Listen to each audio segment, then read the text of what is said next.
Alergi adalah respons sistem kekebalan tubuh terhadap zat asing yang dianggap berbahaya meskipun sebenarnya tidak berbahaya bagi kebanyakan orang. Zat-zat ini, yang dikenal sebagai alergen, dapat berupa makanan tertentu, debu, serbuk sari, atau bulu hewan. Mengobati alergi melibatkan beberapa pendekatan yang bisa disesuaikan dengan jenis dan tingkat keparahan reaksi alergi yang dialami seseorang. 1. Mengidentifikasi alergen. Langkah pertama dalam mengobati alergi adalah mengidentifikasi apa yang memicu reaksi alergi. Ini bisa dilakukan melalui tes kulit atau tes darah yang dilakukan oleh seorang ahli alergi. Tes kulit melibatkan menempatkan sejumlah kecil alergen di bawah kulit dan mengamati reaksinya, sementara tes darah mengukur respons antibodi terhadap alergen tertentu. 2. Menghindari paparan alergen. Setelah mengetahui alergen yang memicu reaksi, cara terbaik untuk mencegah alergi adalah dengan menghindarinya sebisa mungkin. Misalnya, jika seseorang alergi terhadap debu, menjaga kebersihan rumah dan menggunakan filter udara dapat membantu mengurangi paparan. Jika alergi makanan teridentifikasi, sangat penting untuk membaca label makanan dan menghindari makanan yang mengandung alergen tersebut. 3. Penggunaan antihistamin. Antihistamin adalah obat yang sering digunakan untuk mengatasi gejala alergi seperti gatal, bersin, dan mata berair.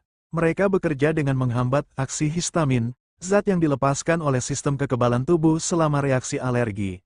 Antihistamin tersedia dalam bentuk tablet, cairan, semprotan hidung, dan tetes mata. 4. Dekongestan untuk alergi hidung. Untuk mereka yang mengalami hidung tersumbat atau sinus akibat alergi, dekongestan dapat membantu. Dekongestan bekerja dengan menyempitkan pembuluh darah di hidung, yang mengurangi pembengkakan dan membuat pernapasan lebih mudah. Namun, penggunaannya harus dibatasi karena bisa menyebabkan efek samping seperti peningkatan tekanan darah dan ketergantungan jika digunakan terlalu lama. 5. Kortikosteroid. Kortikosteroid, baik dalam bentuk pil, semprotan hidung, krim, atau inhaler, adalah obat yang sangat efektif dalam mengurangi peradangan dan gejala alergi yang parah. Mereka sering diresepkan untuk alergi yang tidak dapat diatasi dengan antihistamin atau dekongestan saja. Penggunaan jangka panjang kortikosteroid harus diawasi oleh dokter karena potensi efek sampingnya. 6. Imunoterapi. Imunoterapi, juga dikenal sebagai desensisasi atau terapi alergi, adalah pengobatan jangka panjang yang bertujuan untuk mengurangi sensitivitas tubuh terhadap alergen tertentu. Ini melibatkan pemberian dosis alergen yang semakin meningkat dari waktu ke waktu. Imunoterapi dapat sangat efektif untuk alergi serbuk sari, debu, dan gigitan serangga. 7. Penggunaan epinefrin untuk reaksi alergi parah. Untuk reaksi alergi yang sangat parah, seperti anafilaksis, epinefrin adalah pengobatan darurat yang dapat menyelamatkan nyawa. Epinefrin cepat mengurangi gejala parah seperti pembengkakan saluran napas dan penurunan tekanan darah. Orang yang memiliki riwayat reaksi anafilaksis sering disarankan untuk membawa auto-injektor epinefrin, seperti EpiPen, setiap saat. 8. Perawatan alergi alami dan alternatif. Beberapa orang mencari perawatan alami untuk mengatasi alergi, seperti penggunaan madu lokal untuk mengurangi sensitivitas terhadap serbuk sari atau akupuntur untuk mengurangi gejala. Meskipun beberapa metode ini belum sepenuhnya divalidasi oleh penelitian ilmiah, mereka bisa menjadi pelengkap yang berguna bersama dengan pengobatan konvensional. 9. Perubahan gaya hidup.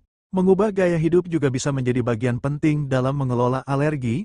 Ini bisa mencakup perubahan pola makan, menghindari pemicu alergi di lingkungan kerja atau rumah, dan menjaga kesehatan umum untuk memperkuat sistem kekebalan tubuh. Misalnya, olahraga teratur dan diet seimbang dapat membantu mengurangi gejala alergi secara keseluruhan.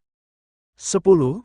Edukasi dan dukungan. Penting bagi penderita alergi untuk mengedukasi diri mereka tentang kondisi mereka dan cara terbaik untuk mengelolanya. Mendapatkan dukungan dari keluarga, teman, dan kelompok dukungan alergi juga bisa sangat membantu dalam mengelola kondisi ini secara efektif. Edukasi tentang tindakan pencegahan dan pengobatan darurat dapat menyelamatkan nyawa dalam situasi kritis. Mengelola alergi memerlukan pendekatan holistik yang mencakup identifikasi alergen, penghindaran, pengobatan medis, dan penyesuaian gaya hidup.